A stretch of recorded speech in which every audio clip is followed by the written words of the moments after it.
la surnomme la fichue particule ou la particule de Dieu. Le boson de Higgs reste insaisissable depuis des décennies.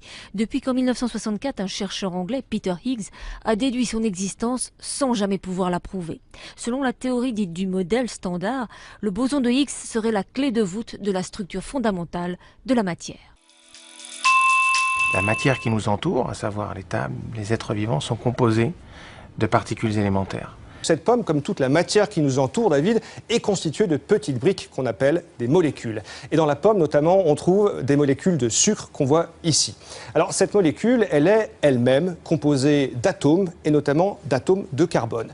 Cet atome de carbone, le voici ici en gros plan, avec son noyau et ses électrons qui tournent tout autour.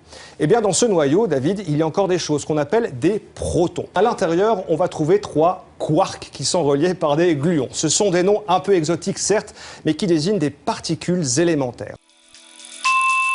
Mais ce qu'on n'arrive pas à comprendre, c'est comment ces particules élémentaires ont une masse. D'où vient cette masse? Quelle est l'origine de la masse?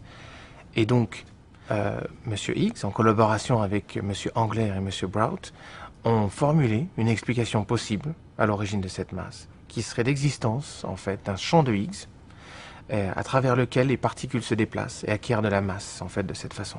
On peut le considérer comme un champ de neige. Imaginons que tout l'univers est rempli d'un champ universel isotrope. C'est le même partout. De quoi est fabriqué un champ de neige? Quelle est la particule fondamentale de la neige? Évidemment, c'est le flocon de neige. Donc, dans le même sens, selon la théorie, il y aurait ce que nous appelons un quantum, une particule associée au champ de Higgs, et c'est ça que nous appelons le boson de Higgs. En 2011, quelques 400 000 milliards de collisions avaient été enregistrées dans le plus grand accélérateur de particules au monde, situé à Genève. C'était insuffisant. La marge d'erreur restait encore trop importante pour affirmer avoir découvert le boson.